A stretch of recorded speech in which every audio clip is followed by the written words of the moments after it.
Today, I'm going to be starting a new tray of microgreens.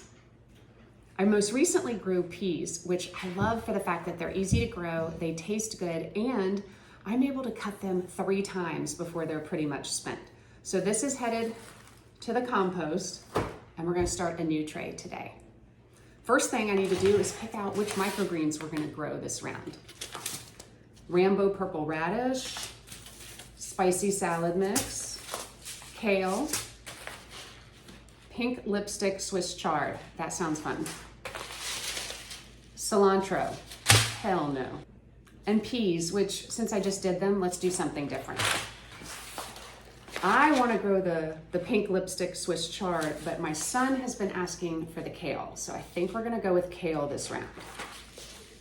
Now that I've decided what I'm going to grow, I need to get my potting medium ready. I'm going to be using coconut coir, and I do need to hydrate it. So let's head out to the garage and do that.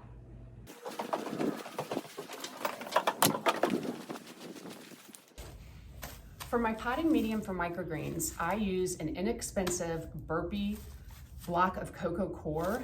This is sold as a seed starting mix, which I do not recommend. I've tried it. Don't do it.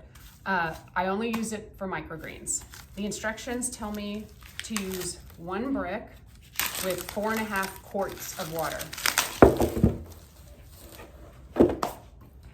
Each one of these is about 2.8 quarts.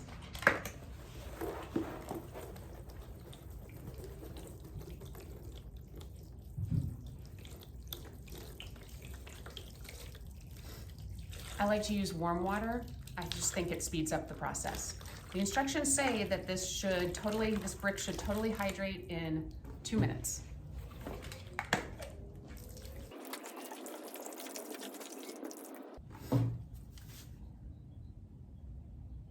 Let's set a timer.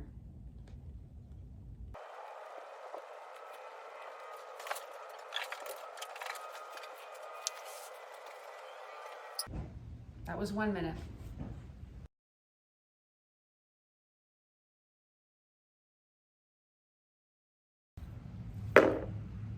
That's 2 minutes. This is way too soupy to be able to use right away. So I'm going to let it sit and try and see, hopefully it'll absorb the rest of the water, and then I'll be able to use it.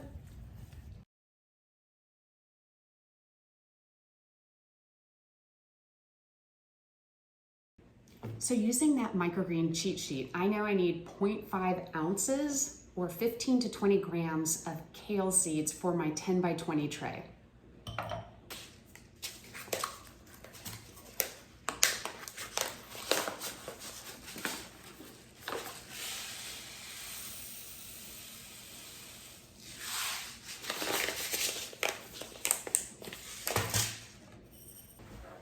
I squeezed out the excess water from the coconut coir and put it into a shallow 10-20 tray that has holes on the bottom.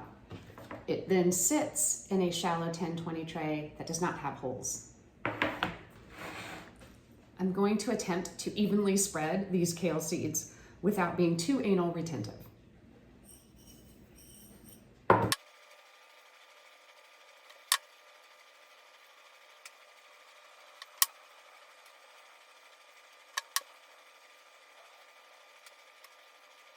After spreading the seeds, I'm going to spray the seeds with water.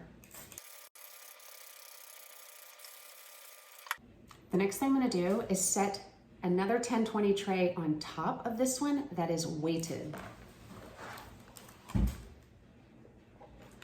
I'm using 2 garden pavers from my garden, but you can use anything that's heavy, like even wine bottles. Now, I'm going to let this sit for probably 5 days. I will be spraying the tops of the seeds with water twice a day.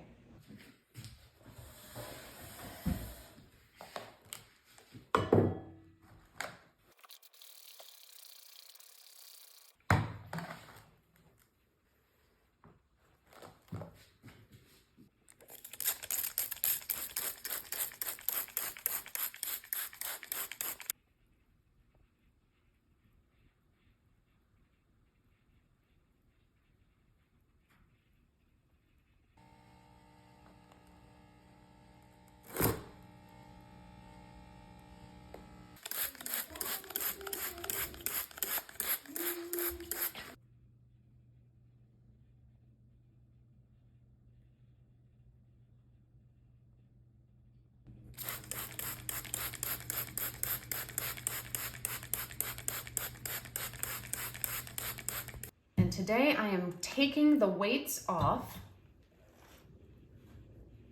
And look at that. The purpose of the weights was threefold. The first was that it's going to help the plant root down into the potting medium. The second is it's going to create stronger stems. And the third is it helps remove any seed holes off of the plants. Now that I'm removing the weights, they're still not ready to go under the lights. Now that we're done with the weights, the next thing I'm going to do is take the 10-20 tray that was holding the weights and simply flip it upside down on top of the microgreen tray. This is called a blackout period. Technically, while the weights were on, it was also a blackout period because no light was reaching the plants, but I find it confusing. So I do a weighted period and then I do a blackout period. The purpose of the blackout period is for the plants to stretch towards the light they cannot find. We want the microgreens to stretch so that it's easier to harvest them before they get too many true leaves. There is a certain time period in which it is best to harvest microgreens. After a few days with the blackout period, then they'll go under the lights.